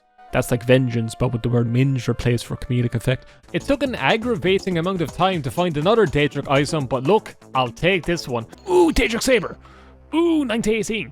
Ooh, that's pretty good. That's pretty good. That's pretty good. Who knows? Maybe we could beat this by today if I just keep grinding at this. Maybe we can do it. Maybe we can finish this off. A fun mechanic of this game I never covered is that enemies can drain your fatigue so you pass out, and if you collapse in a dungeon, you immediately die.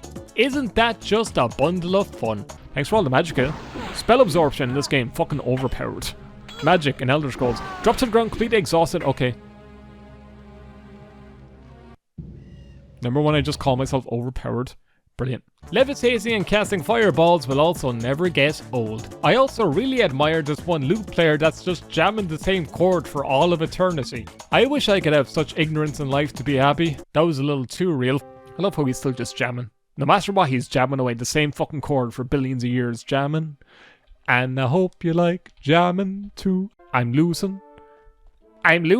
Streamer Micky, are you enjoying Daggerfall overall, bud? But I'm enjoying all this Daggerfall playing. I do adore this game. I'm only loving this game more and more. The more videos I do, the more... Fuck this game. This game is shit. I hate it. Daggerfall is the worst fucking Elder Scrolls game ever. You know? Arena? You know, you can find fun in little things. Shadow Key? A good lore, I guess.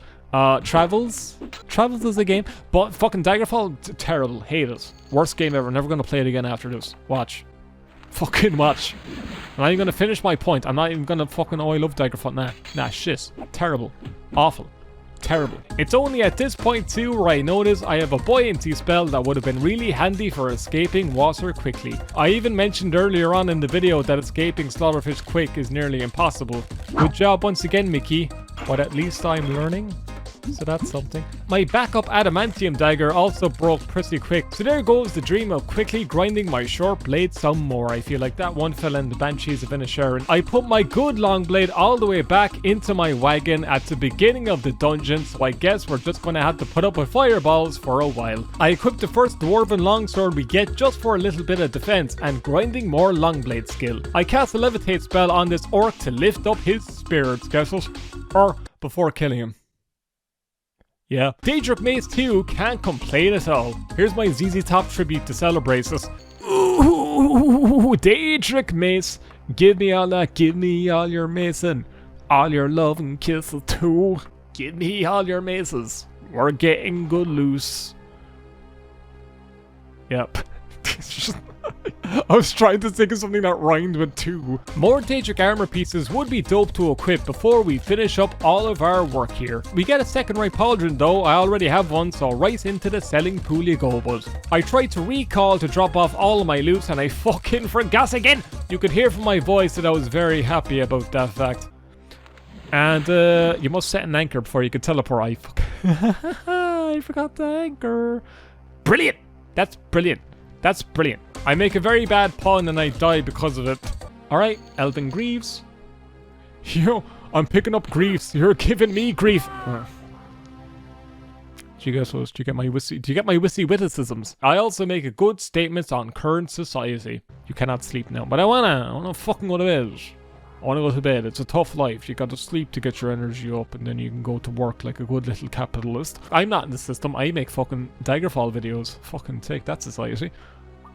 I fucking tricked y'all. I'm like the outer heaven of fucking capitalism. So even more of a stain on society. We also get a Daedric longsword to replace our pitiful crappy dwarven sword. Let's feckin' go. No wonder the gods erased the Dwemer from society. All they contributed were annoying Morrowind dungeons, crappy butter swords, and a fat fella who looks like a Stone Age version of Crew from Jack 2. With a Daedric claymore being picked up not long after. Oh, this feels so good, I can't even tell you. Getting all of this Daedric loot is really satisfying after trudging through the sea of Elven and Dwarven for so long. We're gonna make some fat feckin' stacks. I also make a scary realization about the passage of time. Yeah, it's that point in the video where I guess existential again. Seriously though, it feels like I just like left secondary school and now I'm almost 30.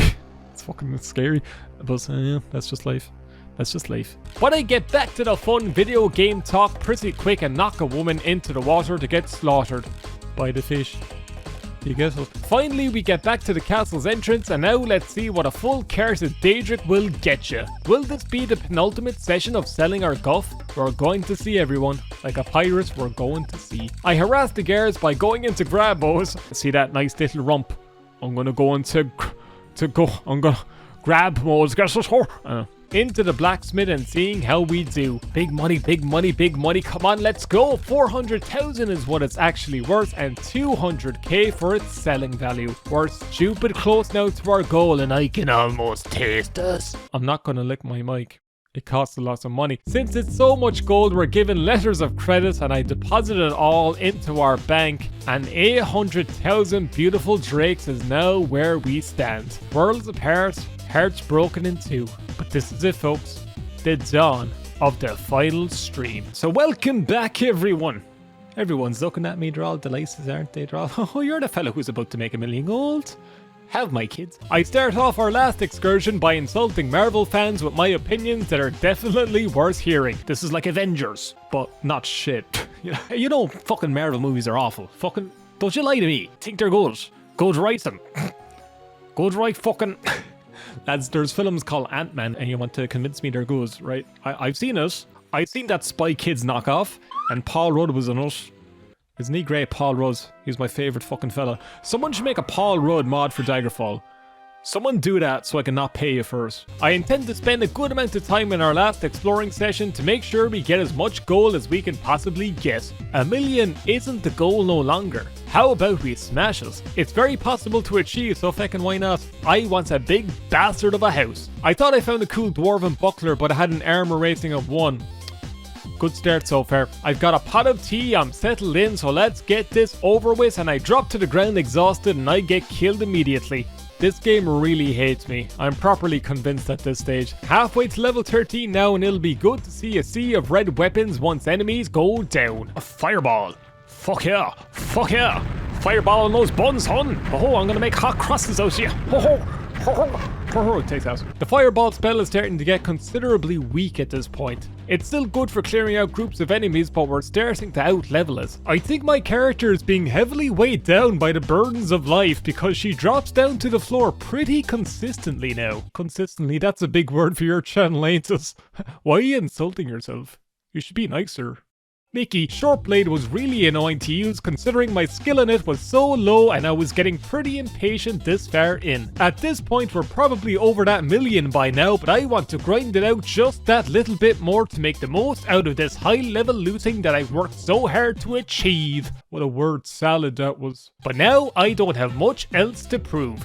Let's get a little bit more gear and finish up. This is also going to sound a little strange, but I'm glad I was able to finish all of this out. Doing these hard challenges and streams to make one big video was a little stressful to me. I was honestly nervous about how this was going to go, and even if it'd be entertaining in the first place for a dumb Daggerfall challenge video. It's a little difficult for me to finish what I intend to set out, but this time I can say I did it. Self-doubt can truly be our biggest demotivator, but I'm happy with how we've done and I want to thank you for being here most of all. You might think, you're hardly thanking me, you just mean that for everyone. No, I'm thanking you, I'm pointing at the screen. I'm gonna come out of it like the ring girl.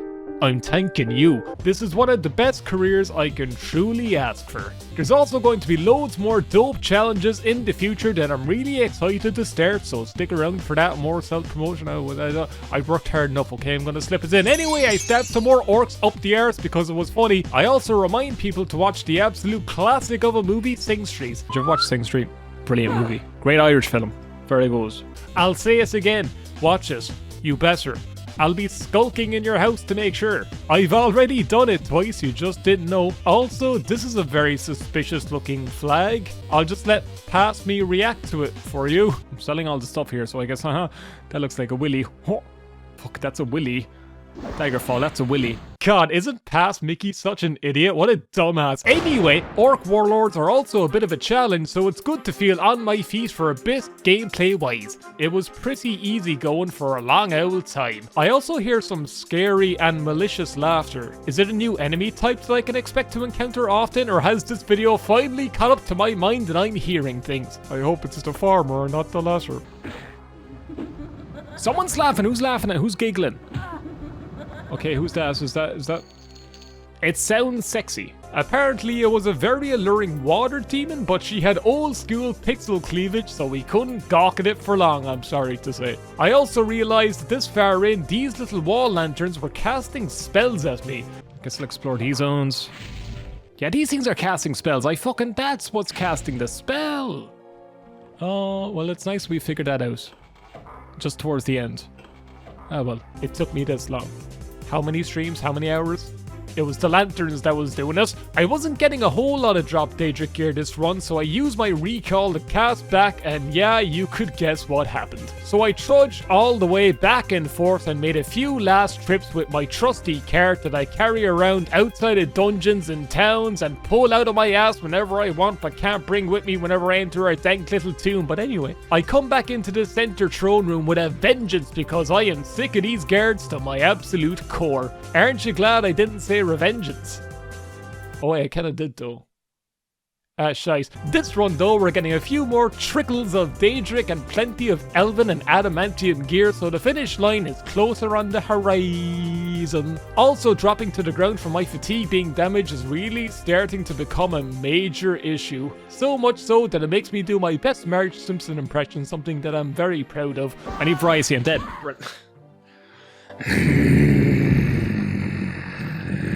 I start feeling bittersweet towards our lizard Liam Neeson. Her perseverance through all of this was awe-inspiring, and she'll be remembered fondly for a good while to come. I also encountered the toughest enemy of this entire run. The door in the throne room was once again giving me huge issues, and for some reason wouldn't go down without a fight this time. I was using a Daedric weapon. Do the health of the doors scale with you or something? Why is this suddenly happening? Todd, I'm gonna blame you for everything Bethesda related, even though you didn't really get a director role until like fucking Redguard or Battlespire or whatever the fuck. Like, look at this in real time, how long it took me to overcome this great challenge of a door.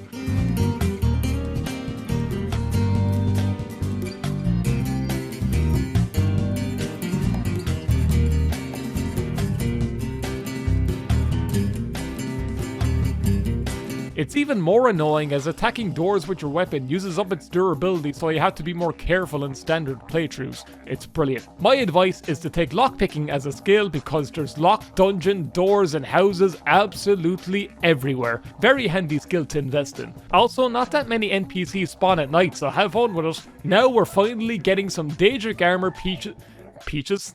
Walking on the beaches, looking at the peaches. Finally getting some Daedric armor peaches.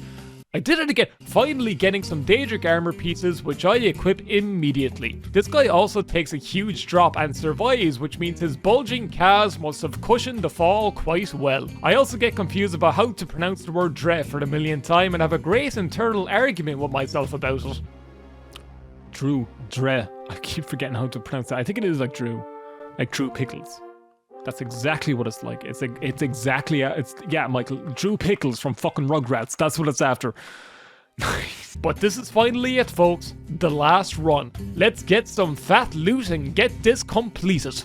I explored this one door in the throne room that I've never entered before and joked that it'd be funny if it was a huge vault with plenty of gear and millions of gold. I argued with myself if this was even irony, and here's my great explanation of the definition. Lock clicks open.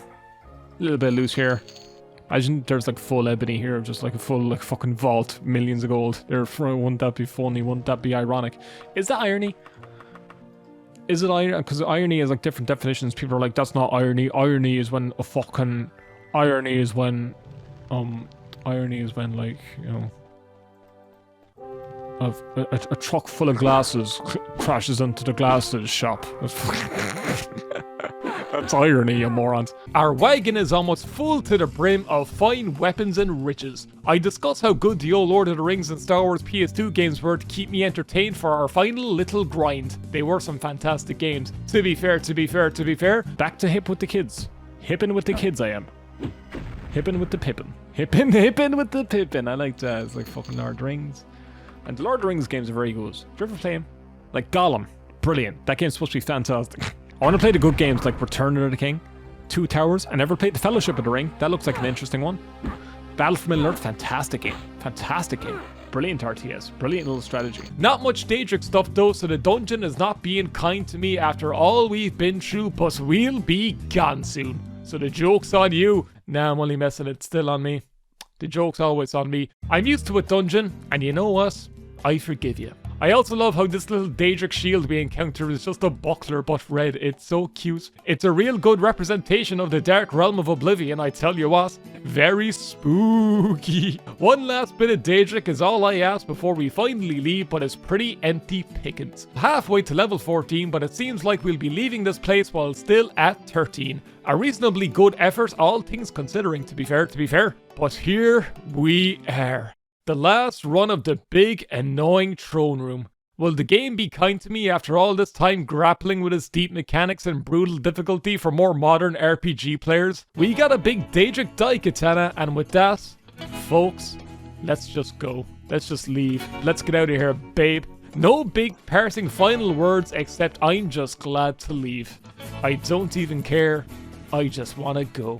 It reminds me of my final days of school. It was mostly memories of a horrible grind and meeting unfair expectations, so I'm walking out of there and never looking back. Now for the big parts we've all been waiting for. Selling all of our loot for the final time and browsing the Daggerfall housing market. How fun. Something an Irishman never gets to do. Stop making those jokes. Just shut up right now. Quick little trip to the alchemy shop for some pennies that'll add up to a paltry little 10,000, which is small in the grand scheme of things, and now to the mail store. You can really hear from my voice how much my will has been eroded to my absolute core. Does that make sense? I don't know, but you get the point. It probably even emphasizes my point. I don't know. I can't add anything more. This challenge has taken a lot out of me. It's eroded my will. But you know what? That's the fun. But it's also a huge weight off of my shoulders. Is this the second time I'm going to make a Mike's and the Mechanics reference? It just might be. But look at all that gold piling up towards the end. Look at it, baby. 360,000 gold is our payout after haggling, and now let's count it all up. I was debating on equipping all of the gear I have on, but this was all well earned and Liam deserves her fine outfit. There she is. we levitate on the horsey one more time on our way to the bank. It reminds me of the Naked Gun intro, except without the funny comedic factor. The bank was also locked because... of course it is. There's always one last little thing, ain't there? Quick sleep at the tavern and let's travel back. And there it is, folks and germs, 1.3 million gold in my account. With a healthy bit of interest of up to 3 septums a year, isn't that funny? Won't you get a sensible chuckle out of that joke? You will, you will. We glance at the elusive housing list and the closest to a million we seem to be able to buy is a grand old manor for 989,000 gold. Since this housing list does update, I wait a few days to see if there was any change, and nope. There was no houses for sale over a million, so it looks like we need to settle for a manor that just rounds up to it. I'm not really disappointed by this fact, since the goal was to raise a million and the final house is a little bonus to wrap it all up. Also, I have no idea how many days I need to wait for the ever-changing housing list to update. In Daggerfall, quests usually have you travelling all over the land for months between trips, so I have no idea how long I have to be in the waiting screen in town just for the list to update. It'd probably take a while, but we signed the contract, dot the I's and the lowercase j's, and make our way to our house. In the middle of Daggerfall. It literally is. It's right in the middle. It's even marked all nicely on our map. And it's a grand size of a home with plenty of apartment-like flats attached to us. I sincerely didn't expect this when it comes to Daggerfall. I've never properly bought housing in this game. So it's not like one big grand manor, but it's just this big building with a whole lot of like flats and apartments attached to it. A flat is an apartment anyway. Do I have to explain shit to you? You can fake off. Want to know what else we got for our reward of a big housing complex? The floor disappears when we head upstairs, meaning we get trapped up here forever with no way to leave. And this, ladies and germs, is where the video and challenge truly ends. Not with a bang, but a sad, lonely whimper of an Argonian trapped in a house that wants to keep her contained for the remainder of her life. Perhaps that's the final takeaway from all of this. It's always about the journey, because when the journey ends, we all end up dying alone.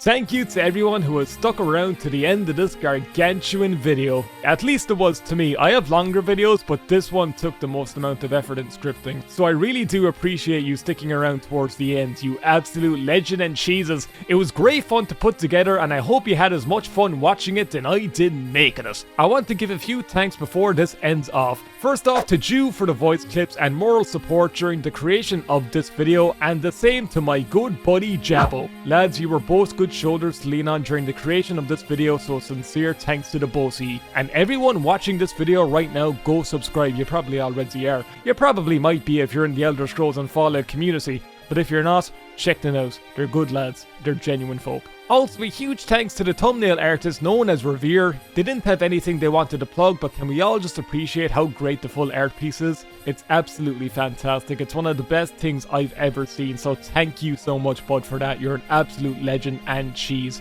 And finally, folks, can we all give one big shout out to the Daggerfall Unity team. Very recently, Daggerfall reached 1.0, which means it's a finished project. It's done. It's absolutely fantastic. I would go as far as to say it is one of the best Elder Scrolls modding projects out there, because it means we get to play these fantastic older games and mod them, and all the support and love for them. We get to appreciate them for what they are. They really get to shine in these modern times. They get all these translations for other languages so even more people can play these games, and it's absolutely phenomenal. I love this project the whole time. Just because it's at 1.0 doesn't mean it's not going to get fixes and updates in the future, but it is a fully fleshed out and completed package, and if you can't tell, I highly recommend it, folks. You've done some fantastic work here, Daggerfall Unity team. And cheers once again for a fantastic project. I can't wait to see what amazing mods will have us doing in Daggerfall next. Sincerely, it's going to be a good time and a good future, folks. And with that, folks, I'm Micky D, and I will see you all in the next video to slightly erode my mental stability even more. Thank you all once again. The creation of this video was frankly quite a process, which I won't bore you with, but it was a little taxing both mentally and physically, but we got it done, folks. We got it finished, and that I'm just truly thankful for. So I'll leave you all with some great advice that Journey themselves famously sang. Be good to yourselves, yeah? I like women. For necrophilia. If you don't mind, I like women. Necrophilia. I love women. I'm mad about women. I've been married 3 times, and the one I'm married to now is going to last forever because I'm infatuated with women. Women who are 3 protect my minutes own away wife, from I their make death. up a false name. I don't know why you're so obsessed with me. Don't you have a life? Go ahead and live. Do something. Women. Go ahead. Find a cause. There are poor people in Limerick. Go and help the poor of Limerick. Don't obsess with me all the time. You're there, you're in a city in Ireland, south of Ireland, and you're obsessed with me, and I'm sure there are a few people in Limerick. When they sent out casting calls for the movie in Limerick, hundreds of people showed up, then they brought their children to be an angel. And if they hated the book and the movie, why were they auditioning for this terrible movie?